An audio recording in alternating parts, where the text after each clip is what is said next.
बिस्मिल्लाहिर्रहमानिर्रहीम। अस्सलाम वालेकुम नादरीन, आप यूट्यूब चैनल देख रहे हैं, मैं इमरान खान हूं। नादरीन, नाइंसाफी की पाकिस्तान में मिसालें कायम की जा रही हैं। अब तो जो पाकिस्तान तहरीक इंसाफ के सख्त मुखालिफिन हैं वो भी ये कहना शुरू हो गए हैं कि ये ज्यादती है, यानी इस लेवल से आगे तो मामला नहीं जाना चाहिए था। जिन सबूतों की बुनियाद के ऊपर सजाएं इदारों को मिलनी चाहिए थी कि ये क्या सबूत और गवाह आप लेकर आए हैं, ऐसे भोंडे मुकदमात आपने बनाए हैं जिन पे जुर्माने हुकूमत को होने चाहिए थे, उनके ऊपर मासूमों को उठाकर जेलों में डाला जा रहा है।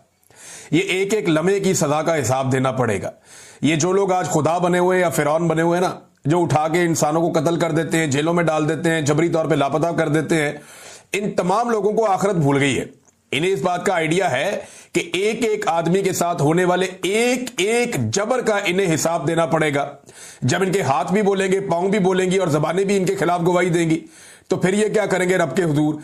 तो इनके साथ बहुत बुरी होने वाली है और जो ये जुल्म कर रहे हैं उसका हिसाब तो इन्हें देना पड़ेगा, यहां भी देना पड़ेगा, आगे जाकर भी देना पड़ेगा।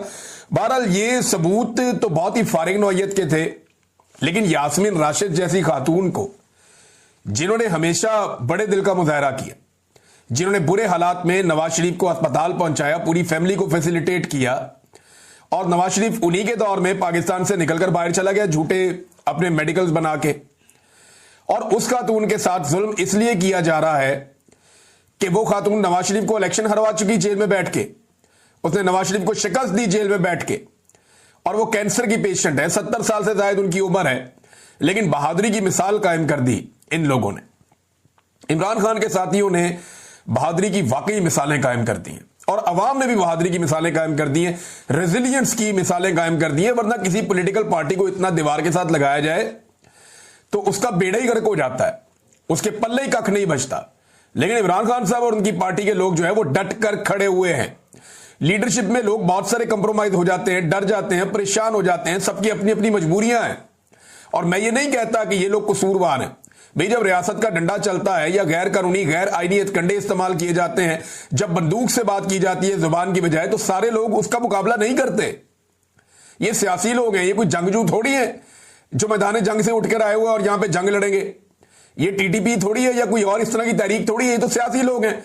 ये सियासत से मुकाबला करते हैं, लेकिन जब आप बंदूक से मारते हैं, जब आप डंडा उठाते हैं, तो ये आपको उसके मुकाबले में बंदूक या डंडा इनके पास नहीं है, ये वैसे आपसे नहीं लड़ते। लेकिन पाकिस्तान की मिलिट्री एस्टेब्लिशमेंट ने अपनी ताकत का बेपनाह इस्तेमाल किया है पाकिस्तान की सियासी जमात के खिलाफ।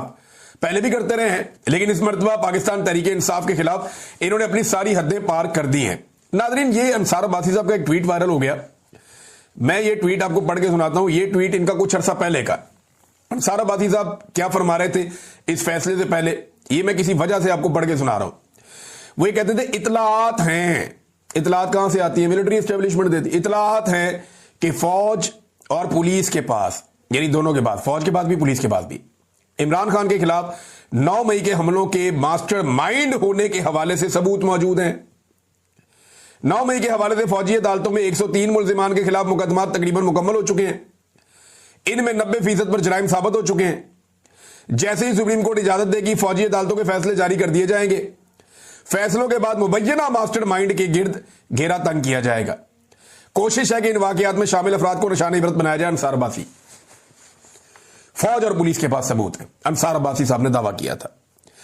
एक्चुअली ये उनका नहीं है, मिलिट्री एस्टेब्लिशमेंट का दावा है। फौज अपने लोगों के जरिए से, या जिन लोगों को वो सहाफी समझते हैं या जिनको वो समझते हैं वो उनके करीब हैं, उनके जरिए से वो ये खबरें दे रही है और उन्हें बता रही है कि ये खबर दे दो, हमारे पास ये भी है, ये भी है, ये भी है, लेकिन वो चीजें कभी दिखाई नहीं। इतलात हैं कि इनके पास मास्टरमाइंड होने के सबूत मौजूद हैं इमरान खान के। और अदालत में सबूत क्या दिए कि वो पुलिस वाला बिल्ली का बच्चा बन गया। अदालत में सबूत क्या दिए कि एक पुलिस वाला मेज के नीचे छुप गया, एक सोफे के नीचे छुप गया। आप अंदाजा करें कि इन भोंडे सबूतों के ऊपर, और इनकी बात कर रही थी मिलिट्री एस्टेब्लिशमेंट के, उनके पास सबूत हैं। यानी इन्हें कानून का पता भी है या इनके दिमाग फारग हैं, मोटी खोपड़ी है, इन्हें पता ही नहीं चलता। और ये वो सबूत है जिनकी बुनियाद के ऊपर अदालत में सजा दिलवा दी, और ये वो सबूत है जिनकी बुनियाद के ऊपर फौजी अदालतें भी सजा देगी, ये भी क्लेम किया गया। फारग तरीन सबूत हैं ये। अगर किसी भी इंसाफ पसंद जज के सामने ये मामला गए, जो अल्लाह से डरता होगा और एस्टेब्लिशमेंट से नहीं डरेगा, तो मैं आपको लिख कर देने के लिए तैयार हूं कि ये केस, ये जितने भी 9 मई के केस हैं, ये 2 दिन नहीं ठहर सकते। ये चंद घंटों की समाअत की मार है, ये सारे के सारे उड़ जाएंगे। इसमें इतने ज्यादा लकूनास और इतनी ज्यादा खराबियां हैं। ये मुकदमा रियासत ने किए जनाब सिर्फ और सिर्फ इमरान खान को नीचा दिखाने के लिए। मैं अभी एक सहाफी को सुन रहा था, वो कह रहे थे इससे पहले एस्टेब्लिशमेंट ना नफरत करती थी सियासतदानों से, अब डरती है। पुराने सियासतदानों से ये नफरत किया करते थे, अब सियासतदानों से ये डरते हैं। इमरान खान ने इनके दिल में डर पैदा कर दिया। एस्टेब्लिशमेंट डर गई है इमरान खान से, और उन्हें डरना ही चाहिए क्योंकि इनके पीछे पाकिस्तान तहरीक इंसाफ के अवाम खड़े हैं, बहुत बड़ी तादाद में पाकिस्तानी इमरान खान के पीछे खड़े हैं। हां, लेकिन ये नाइंसाफी कब बंद होगी वो पाकिस्तानियों ने फैसला करना। यानी वो इमरान खान के पीछे तो खड़े हैं, आप वोटिंग करवा लें तो 80-90% लोग इमरान खान के साथ खड़े हो जाते हैं। जहां जाते हैं आपको दूसरी पार्टी का बंदा ही नहीं मिलता।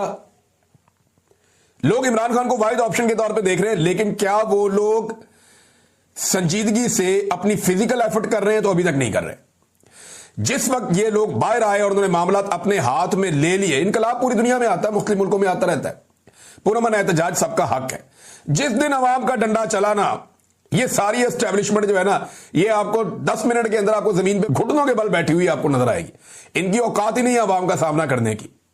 सिर्फ अवाम अभी तक इज्तिमाई तौर पे कोई फैसला करने में कामयाब नहीं हुई। जिस दिन हो गया उस दिन खेल खत्म हो गया। नादरीन, सियासी लीडर्स की मकबूलियत के हवाले से मुख्तलिफ सर्वे आते रहते हैं। ये एक नया सर्वे एक आया है और ये सर्वे है रिपब्लिक पॉलिसी का। उन्होंने सर्वे ये किया कि लाहौर के अंदर शहरियों से पूछा कि सबसे ज्यादा जो है वो मकबूल सियासी लीडर कौन है आपकी नजर में। तो शहरियों ने इसका जवाब दिया है। ये जवाब मैं आपके सामने रखता हूं, बड़ा इंटरेस्टिंग है। जो लाहौर के शहरियों से सवालात किए गए, 56% लोगों के मुताबिक इमरान खान उनका सबसे मकबूल लीडर है, 56%। और उसके बाद दूसरे नंबर पे नवाज शरीफ साहब हैं और हालत उनकी ये है कि वो 17% पे रह गए हैं लाहौर में। फिर जो तहरीक लब्बैक के लीडर हैं साद रजवी साहब, वो 4% पे हैं, तीसरे नंबर पे हैं। बिलावल जरदारी, एक बड़ी जमहूरी पॉलिटिकल पार्टी के लीडर, वो 3% पे हैं। जमात इस्लामी 2% पे है, बाकी सियासी जमातें 2% पे हैं। जबकि 16% लोग ऐसे हैं जो किसी भी सियासतदान को पसंद नहीं करते। अब इमरान खान 56% के साथ सबसे आगे, यही तो प्रॉब्लम है पाकिस्तान की एस्टेब्लिशमेंट की और हुकूमत की। इमरान खान की मकबूलियत का खौफ उन्हें एक दूसरे के खिलाफ खड़े भी नहीं होने देता। और जो इस वक्त एस्टेब्लिशमेंट और मौजूदा हुकूमत के अंदर शामिल जमातों में एक प्यार मोहब्बत और रोमांस चल रहा है, उसकी सबसे बड़ी वजह अवाम में इमरान खान की मकबूलियत है। अगर इमरान खान साहब अवाम में मकबूल ना होते तो शायद ये इतना लंबा ना चलते। अपने अपने सर्वाइवल के लिए एस्टेब्लिशमेंट जो है वो मदद कर रही है रवायती सियासी जमातों की, और रवायती सियासी जमातों की जो हुकूमत है वो मदद कर रही है एस्टेब्लिशमेंट की। तो एक दूसरे के सहारे ये सब बेचारे खड़े हैं।